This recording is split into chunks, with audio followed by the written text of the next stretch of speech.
obstacles in sexy hiking are unyielding, and that makes the game uniquely frustrating. But I'm not sure Jazzuo intended to make a frustrating game. The frustration is just essential to the act of climbing, and it's authentic to the process of building a game about climbing. A funny thing happened to me as I was building this mountain. I'd have an idea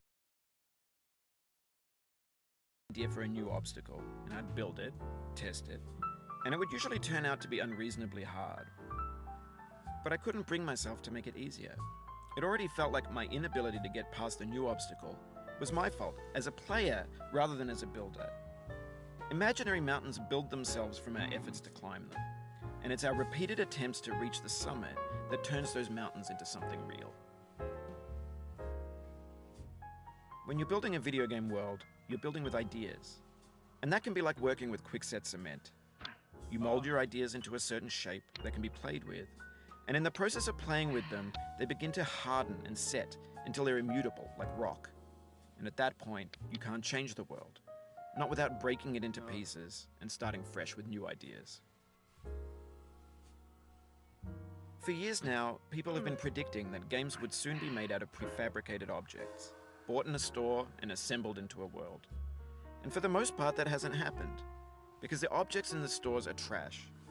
I don't mean they look bad or that they're badly made, although a lot of them are. I mean they're trash in the way that food becomes trash as soon as you put it in the sink. Things are made to be consumed and used in a certain context, and once the moment is gone, they transform into garbage. In the context of technology, those moments pass by in seconds. Over time, we've poured more and more refuse into this vast digital landfill that we call the internet. It now vastly outnumbers and outweighs the things that are fresh and untainted and unused. When everything around us is cultural trash, trash becomes the new medium, the lingua franca of the digital age. And you can build culture out of trash, but only trash culture. B games, B movies, B music, B philosophy. Maybe this is what digital culture is. A monstrous mountain of trash, the ash heap of creativity's fountain. A landfill with everything we ever thought of in it. Grand, infinite, and unsorted. There's 3D models of breakfast, Gen X's fanfic novels, scan magazines, green screen Shia LaBeouf, banned snuff scenes on Live League. Facebook's got lifelike bots with unbranded adverts and candid shots of Kanye and Taylor Swift mashups, car crash epic failed GIFs, Russian dashcam vids, discussions of McRibs, discarded, forgotten, unrecycled, muddled, rotten, untitled. Everything's fresh for about 6 seconds, until some newer thing beckons, and we hit refresh. And there's years of persevering, disappearing into the pile, out of style, out of sight. In this context, it's tempting to make friendly content that's gentle, that lets you churn through it but not earn it. Why make something demanding if it just gets piled up in the landfill, filed in with the bland things? When games were new, they wanted a lot from you. Daunting you, taunting you, resetting and delaying you. Players played stoically. Now everyone's turned off by that.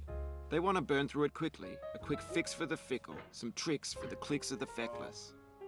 But that's not you, you're an acrobat. You could swallow a baseball bat. Now I know, most likely you're watching this on YouTube or Twitch, while some dude with 10 million views does it for you, like a baby bird being fed chewed up food. That's culture too. But on the off chance that you're playing this, what I'm saying is, trash is disposable, but maybe it doesn't have to be approachable. What's the feeling like? Are you stressed? I guess you don't hate it if you got this far. Feeling frustrated? It's underrated. An orange is sweet, juicy fruit locked inside a bitter peel. That's not how I feel about a challenge. I only want the bitterness. It's coffee, it's grapefruit, it's licorice. It feels like we're closer now, composer and climber, designer and user. You could have refused, but you didn't. There was something in you that was hidden, that chose to continue. It means a lot to me that you've come this far.